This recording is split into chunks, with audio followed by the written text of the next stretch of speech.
کلا انہا تذکرہ، یہ لفظ بہت اہم ہے. تذکرہ، ذکرہ، تذکیر، فذکر بالقرآن، کیا معنی ہے اس کے؟ یاد دہانی صحیح ترین ترجمہ ہے، یاد دہانی. ایک ہے کسی کو کچھ سکھانا، نئی بات سکھانا، ایک ہے یاد دہانی.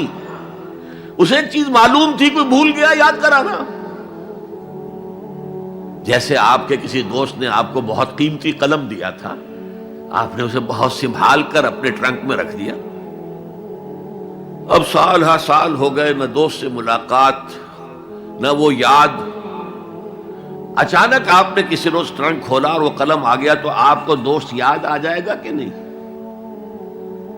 اسی لیے قرآن آفاق و انفس کے لیے آیات کہتا ہے. ہم اپنی آیات دکھائیں گے تمہیں، نشانی جس کو دیکھ کر تم ہمیں پہچانو گے.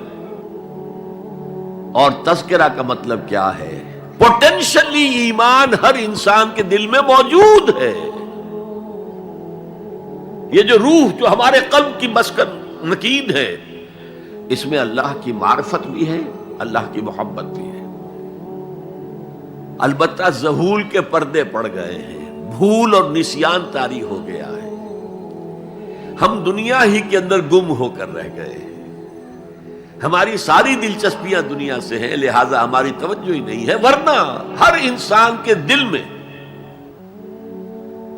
یہ جو یہاں ہندوستان میں کہتے ہیں آتما اور پرماتما، آتما اور پرماتما کا تو تعلق بہت گہرا ہے. ابتدا میں بنا دی گئی تھی ارواح، جب ہم سب کے سب تمام انسان آدم سے لے کر اور تا قیامت جو انسان آئے گا دنیا میں، ان سب کی ارواح پیدا کر دی گئی. اور پوچھا گیا الستو بربکم قالوا بلا، یاد ہے؟ لہذا یہ تذکرہ ہے، یہ یاد دہانی ہے، تمہارے اندر موجود ہے. اللہ کی معرفت بھی موجود ہے، اللہ کی محبت بھی موجود ہے.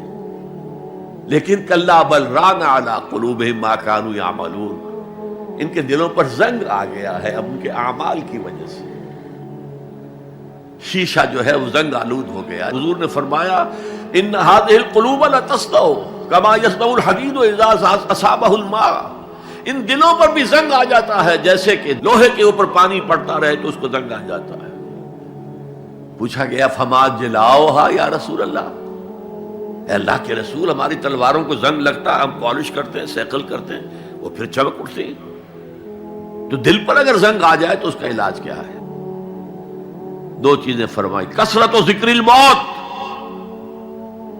و تلاوت القرآن. دو کام کرو کثرت سے، موت کو یاد رکھو، یہاں رہنا نہیں ہے، جانا ہے. یہ ہمارا گھر نہیں ہے، یہ ہماری منزل نہیں ہے. ہمارا اصل گھر جو حضور نے فرمایا انما الدنیا خلقت لکم وانتم خلقتم للآخرہ، یہ دنیا تمہارے لیے بنائی گئی، تم آخرت کے لیے بنائے گئے ہو. اسی لیے حضور نے فرمایا کن فی الدنیا کانک غریب وعابر السبیل، دنیا میں ایسے رہو جیسے راہ چلتے مسافر ہو یا اجنبی ہو. اپنے بارے میں فرمایا مالی ولی دنیا، مجھے تمہاری دنیا سے کیا سروکار، انما مثلی کراکب استظل تحت شجرۃ ثم راح فترکها، میری مثال اس مسافر کی سی ہے جو ذرا سستانے کے لیے کسی درخت کے سائے میں بیٹھتا ہے تھوڑی دیر. وہ اس کا گھر تو نہیں ہے، اس کی منزل نہیں ہے، پھر وہ اس کو چھوڑتا ہے، اپنا راستہ لیتا ہے.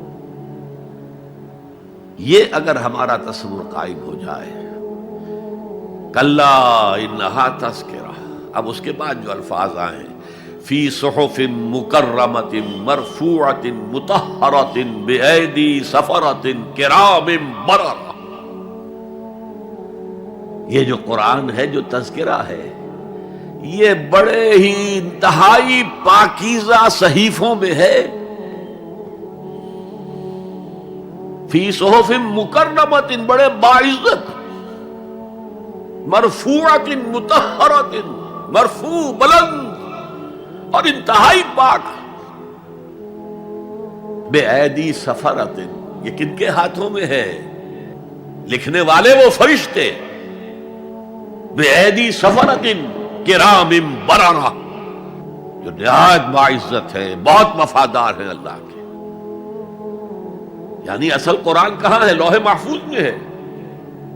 اصل قرآن کہاں ہے؟ ابھی اگلی جو پڑھیں گے ہم، کتاب مکنون، چھپی ہوئی کتاب کے اندر ہے.